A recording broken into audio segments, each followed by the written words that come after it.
Well, good morning. Nice to see you. How are you doing? My name is Jeff. I'm from Arcanum Holistic Clinic, and I'm just going to take a few minutes. I just have a little gap in my morning before I have to go out and do a couple of things.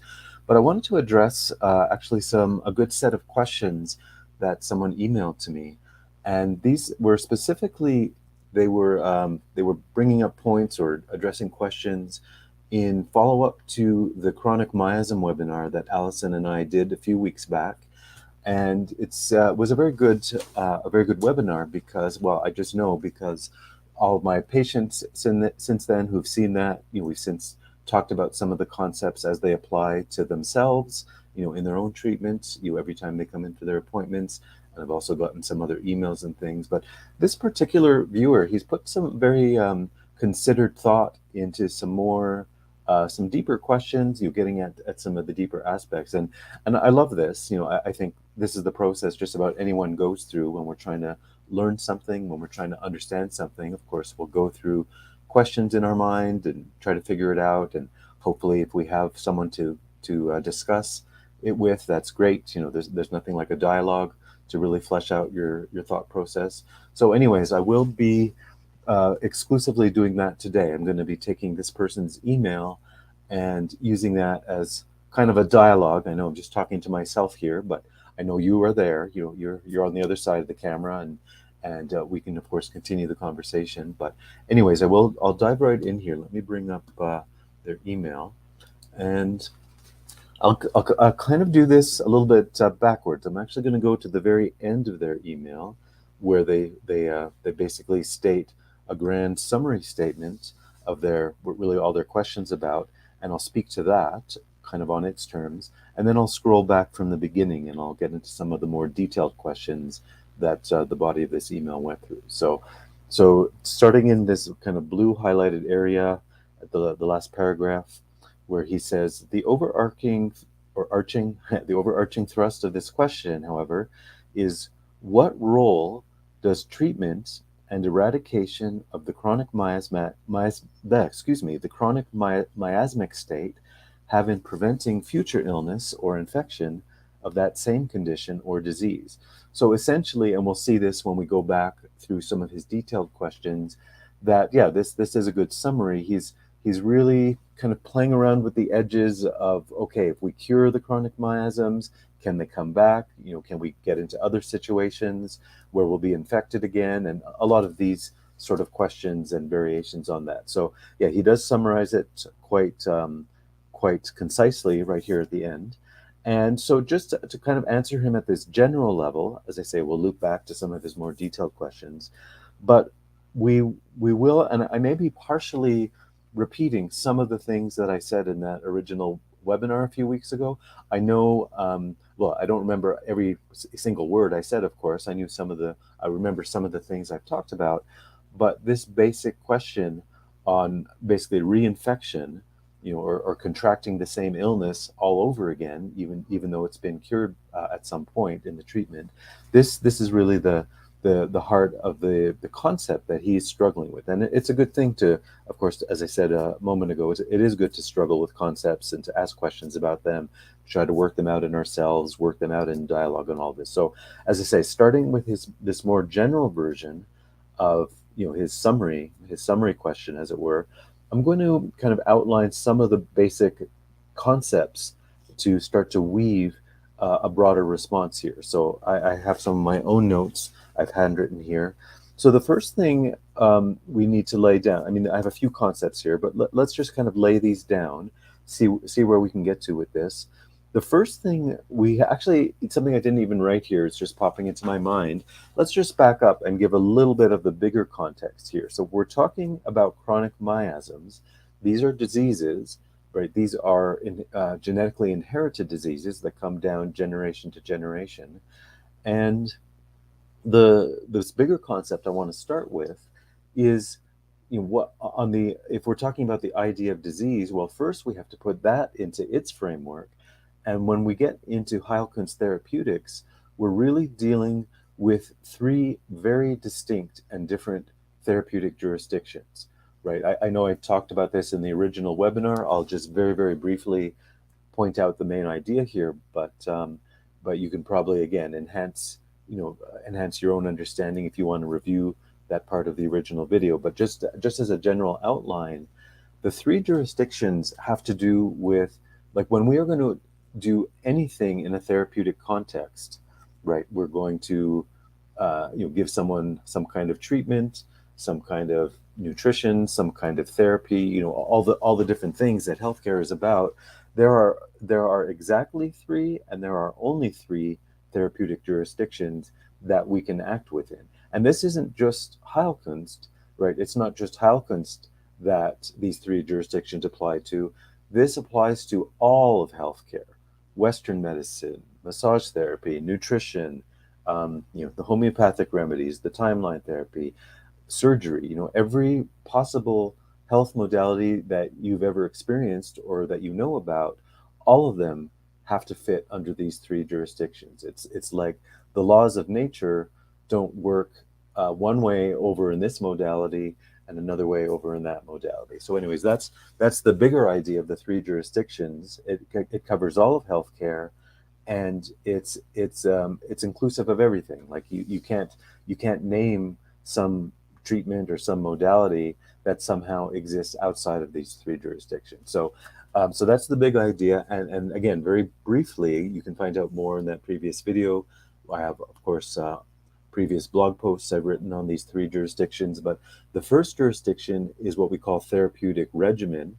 That has to do with anything to do with keeping ourselves in balance, right? A balanced diet, a balanced lifestyle, getting enough of everything we need, getting enough water and all the nutrients, getting enough sleep, enough exercise, so on and so on. But it's all about keeping that in a nice harmonious balance. The second jurisdiction is where we find the chronic miasms.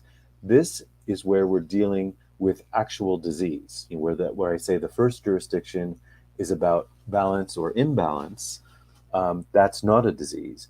The second jurisdiction is where we start to enter into the realm of disease. So when we talk about the chronic miasms, as I said a moment ago, these inherited diseases from generation to generation, that those diseases, the specifically chronic miasms, were at some point, some generation in the past, and even they still can be today, were infectious diseases, and now over the course of the generations, they've kind of grafted onto our genetic patterning, where now they're kind of this historical disease that exists in our family tree, and it still affects us as that disease does, but we just have not necessarily, in our current generation, we haven't necessarily contracted that as an infection. So anyways, that contextualizes this idea of the chronic miasms being diseases, and diseases being of this second of three jurisdictions. And then finally, we have that third and ultimate jurisdiction, which really gets into the higher realm of the human mind, of beliefs, of the whole struggle we have between the light and the dark, between truth and error, between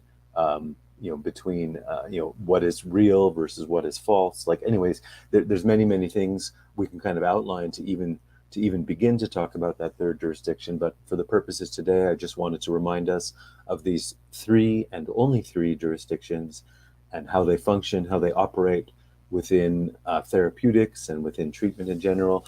And to bring it back down to our topic at hand here, I wanted to give you that context again, so that you remember, when we're talking about these chronic miasms, they are diseases, and disease is strictly in that realm of that middle or that second jurisdiction. So anyways, to clarify that, we're talking about disease, and we know we're in the second jurisdiction. And now let's get a little more specific. So I'm back to my handwritten note here, the concepts I wrote down at the bottom of this page. So this concept of disease, I've just contextualized it as far as the grand scope of things, which of the three jurisdictions. But let's get even more specific. Like, we certainly know the word disease. It's a common word. It's used in language. Of course, it's used in medicine and healthcare. And someone says they have a liver disease or heart disease or this, that, or the other disease. So we certainly use and know that word. But let's get a little more specific in our Heilkunst context.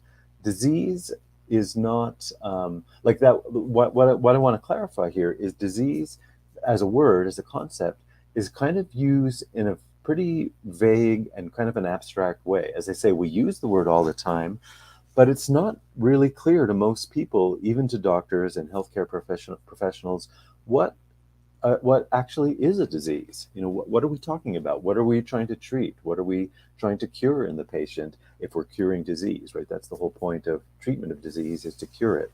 And more specifically, the chronic miasms, same way, as I just said, we want to cure them. They are diseases. We want to cure them. And so, yeah, so this is what I want to speak to for a moment at least, is, well, okay, so what is it? What is a disease? Of course, we so often refer to specific diseases, even in the context of this email, and we'll scroll back to that in a couple of minutes. The concept of, a specific miasm, the cancer miasm, the psychotic miasm, the tubercular miasm.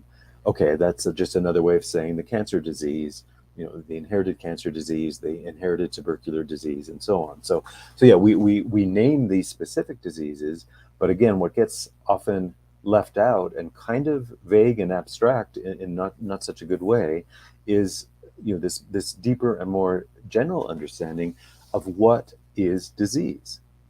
Okay, so yeah, we know it's this middle, the second jurisdiction of three. So okay, that we kind of know where it is on the map, but it's still not answering the question of what is it. And I guess the first thing I would say to start to define that is we have to understand a little bit more, and this is what Dr. Hahnemann did in kind of explaining and developing his whole system of medical Heilkunst.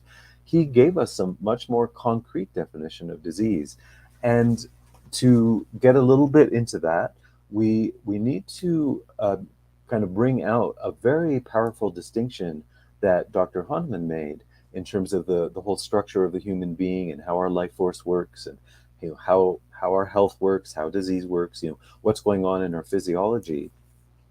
And the big this big distinction he made was between, he didn't only refer to our life force or our living power. Of course, he was all writing in German. I'm using the English equivalent words here, but he didn't just simply talk about that as a thing.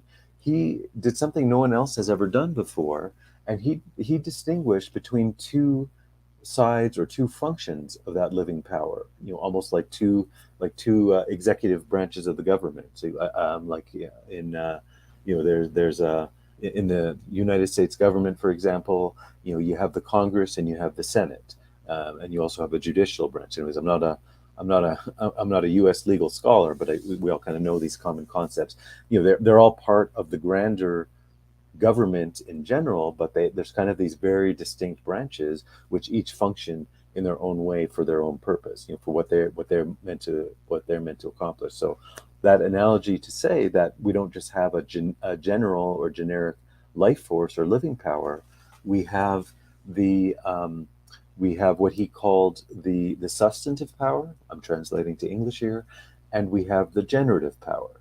And when we are talking about disease and giving a much more concrete definition of that, our generative power, that part of us from which we create new life. So that's everything from making a baby.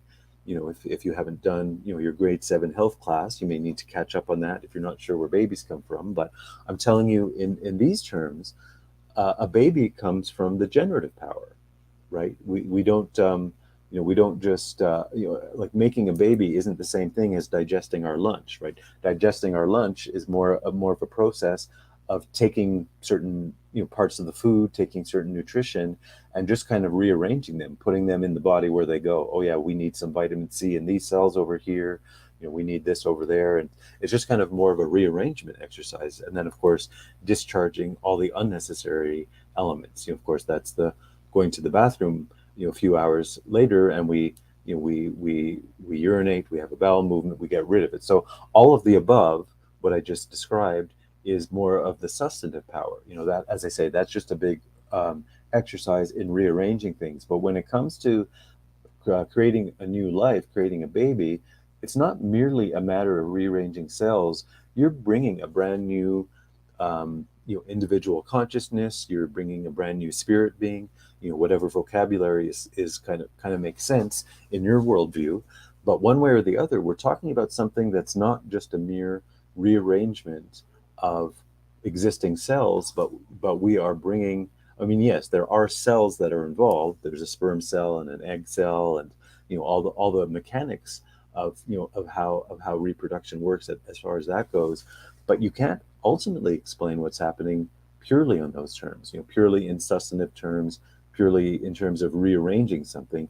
But yeah, you are kind of summoning into this world this brand new spirit being, or individuality, or form of consciousness. Again, pick your comfortable form of vocabulary, but one way or the other, whatever words you pick, we have to understand that we're talking about the generative power, which Hahnemann highlighted, as opposed to the substantive power. So what makes that important about disease, and actually this backs us up to these three jurisdictions I was talking about a moment ago. This is one of the things that makes the jurisdiction number one and jurisdiction number two so fundamentally different from each other. It's because the what we're dealing with in the first jurisdiction, as I keep saying, is more of a rearrangement of what already exists. Taking this energy and putting it over here, this nutrient and putting it over there. You can give someone a good deep tissue massage to kind of help heal a scar tissue or something like that. And yeah, you're simply stimulating and invigorating to just kind of rearrange the cellular pattern and kind of provoke or stimulate more of that healing response, kind of at that substantive level. But what's different from that to the second jurisdiction, the generative power, as we're calling it, you can't simply rearrange things and expect to solve the problem. You have to get into. So, anyways, my main point here is, if we're talking about the chronic miasms, which are diseases, we're talking about what is disease in general.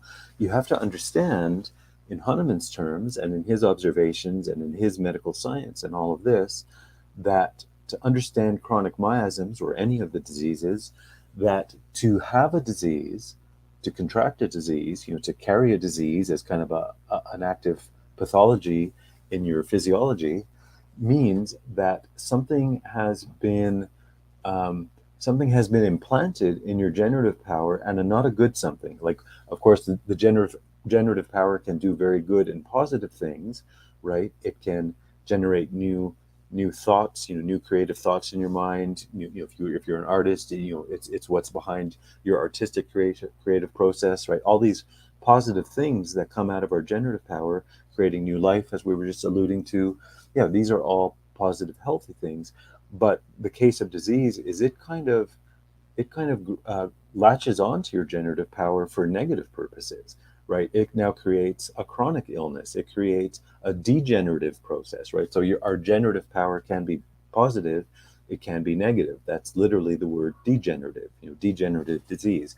So, anyways, I'm just kind of talking in and around all these concepts, but I'm just trying to give a broader and a clearer picture of what disease is. So if we come back to this original question, the blue highlight here, if we eradicate a chronic miasm, if we cure a disease, does that help us to prevent that in the future? Or are we just always going to be susceptible to it? Yeah, these are profound and kind of very fundamental questions. But as I say, this is one of the starting points we have to establish our discussion from. Is, yeah, we have to understand this generative power, and how especially a chronic disease such as a chronic miasm kind of gets in there, and it just kind of whittles away, chips away at that generative power, and turns it more into this negative degenerative function. So more to the essence of this person's question, this idea of a degenerative disease. We have generative degenerative, right? That's at the root there. And this idea of, can we contract that again? Well, and I've kind of, in a sense, I've given another hint here, another piece, when I gave the three jurisdictions. Yes, you can cure that disease. That's the whole point of the second jurisdiction.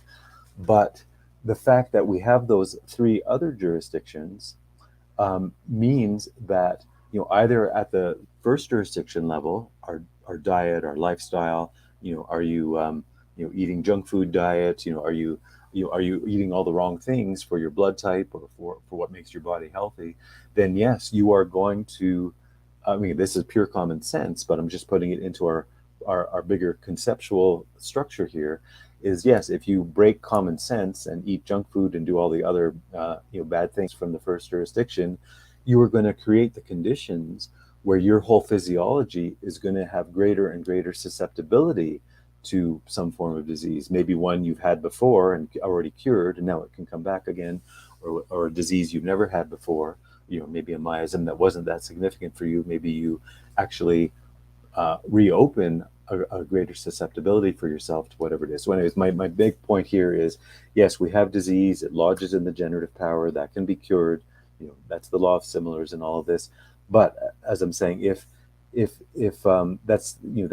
not the end of the story, right? That's we have this ongoing process of being alive and doing what we need to do to be healthy, where we continue to do what we need in the first jurisdiction, and likewise we continue what we need to do in the third jurisdiction. I briefly mentioned that a few moments ago, but this whole idea of, are you engaged with things that are more true rather than that are false, right? Are you engaged with the truth of who you are? Are you living the life that's suitable to you, to your skills and talents and your unique abilities and all these kinds of things? Or are you living kind of a false life? You kind of became whatever. You became profession X for whatever reason in your life, just because either you were attracted by the monetary reward of that profession, or your parents made you do that, or whatever the case is. You're kind of not on your true path. Anyways, I don't want to go deep into the third jurisdiction, but all this to say is, yes, we can cure the miasm in its proper place in the second jurisdiction, but we can never lose sight of the fact that our physiology and our health operates on this three jurisdiction model through our whole life. It's not just like today, it was what, July the 15th, 2022. I just cured such and such a miasm in myself today. Hooray, congratulations. But that's not the end of the story. I'm going to wake up tomorrow and continue to live my life, continue to be responsible to all three jurisdictions and what it means to be healthy. So anyways, I'm saying some things that are pretty obvious and pretty common sense, but I'm kind of grounding them in these more technical concepts so that you can kind of have more of a fluidity when you're thinking about Heilkunst and talking about things, kind of forming questions around things. This is one of the major topics we will never get away from, because we, as I said a moment ago, we will always be three jurisdictions beings living our lives day by day, living within these three jurisdictions. So the other, again, staying on this more general framework, this kind of blue highlighted question. So we have disease, we have the generative power, we have the three jurisdictions. Another kind of master Heilkunst concept is the concept of resonance. Now, similar to the generative power, where I said there's kind of a positive function of the generative power, we can create things, create positive things, creative things, all of this. There's also a negative side to the generative power, such as degenerative disease.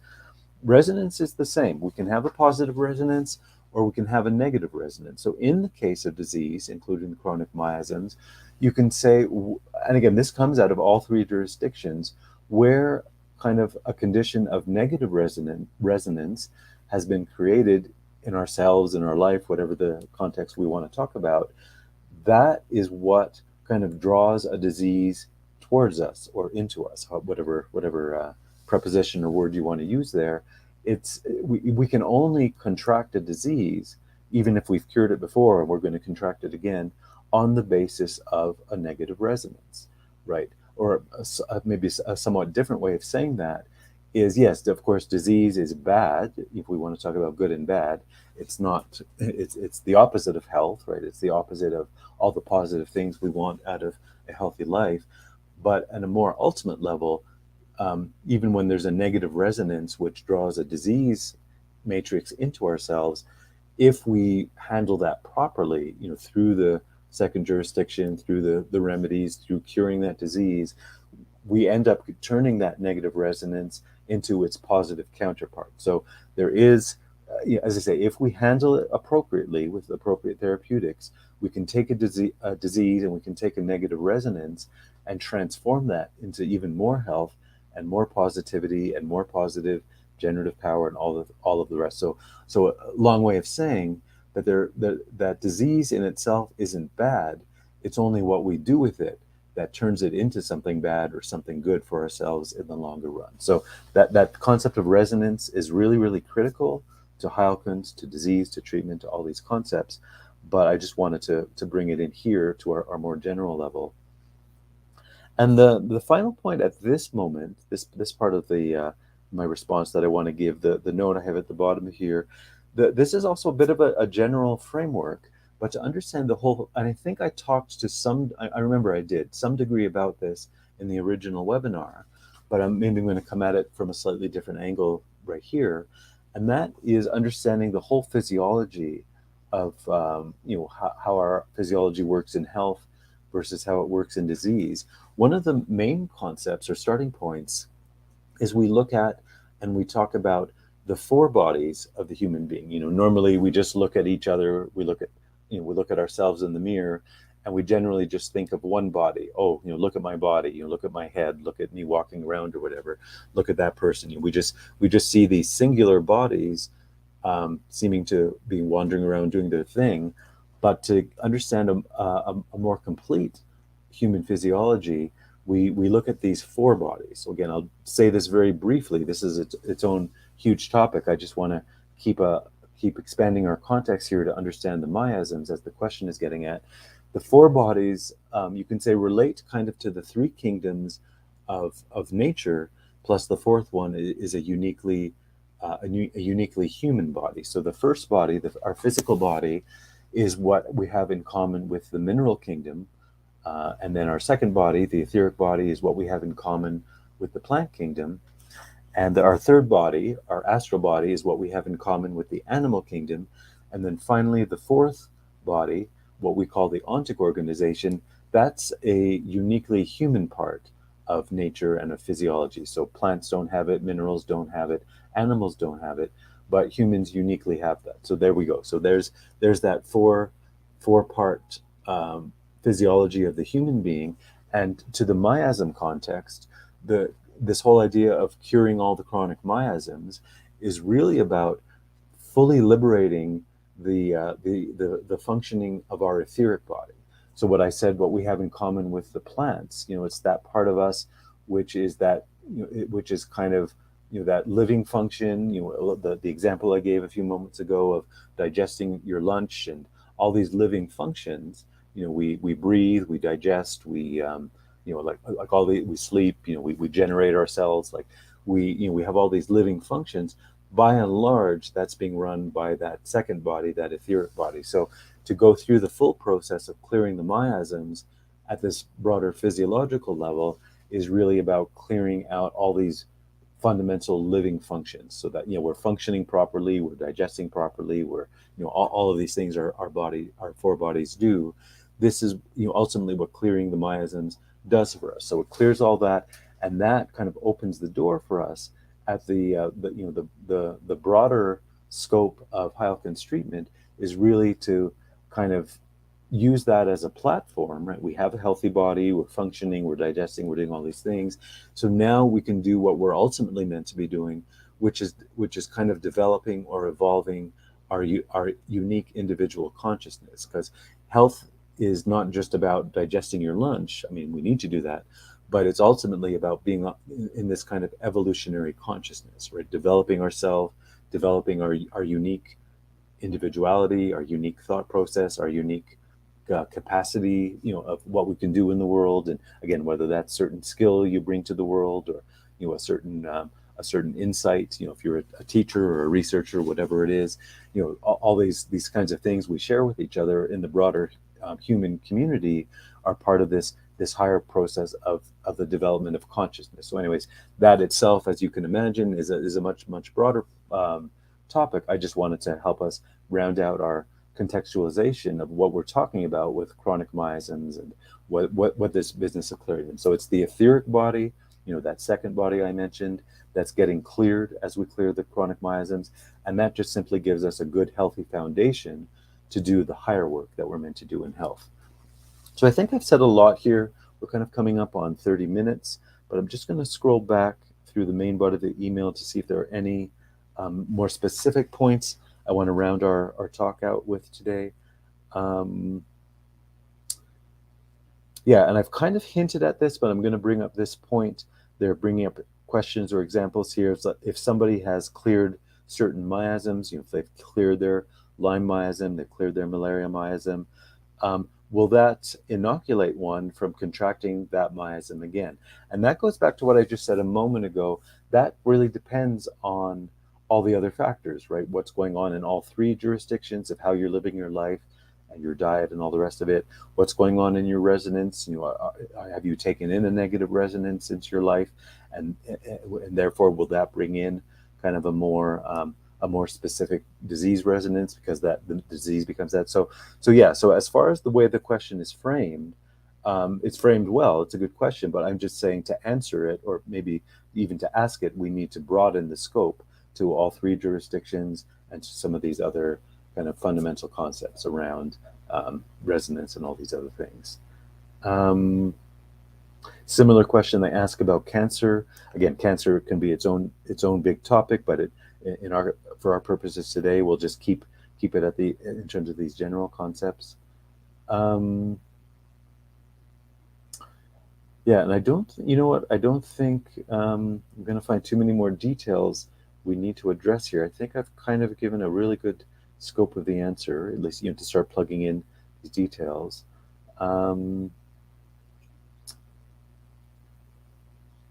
Yeah, I did talk about resonance.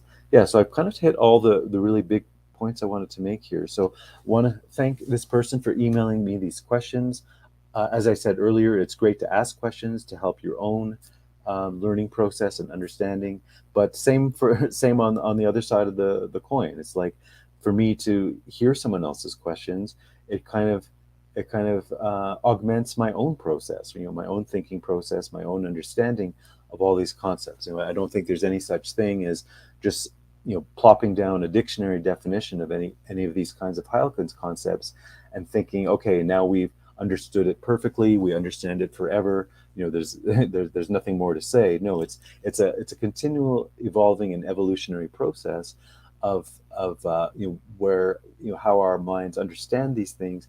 And it's not just, as I say, not just plopping down one single definition, but yeah, you further and further your understanding of this concept, and then at the same time, it's like I'm picturing a really intricate spider web as I'm speaking here.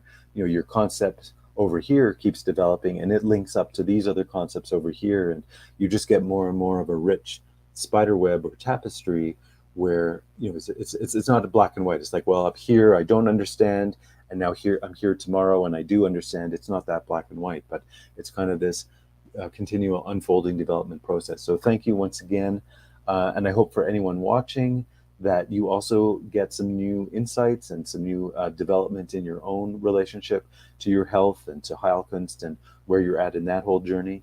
And yeah, I will leave it at that. I will close down this video, and you can put a comment on the video if you have any further questions, and I can continue the conversation on that basis, either just by typing a quick answer or coming into another video, depending on what scope that kind of question would result. But yeah, thank you all for watching, and I will see you in another week or two when I come back to my nice little live video studio here.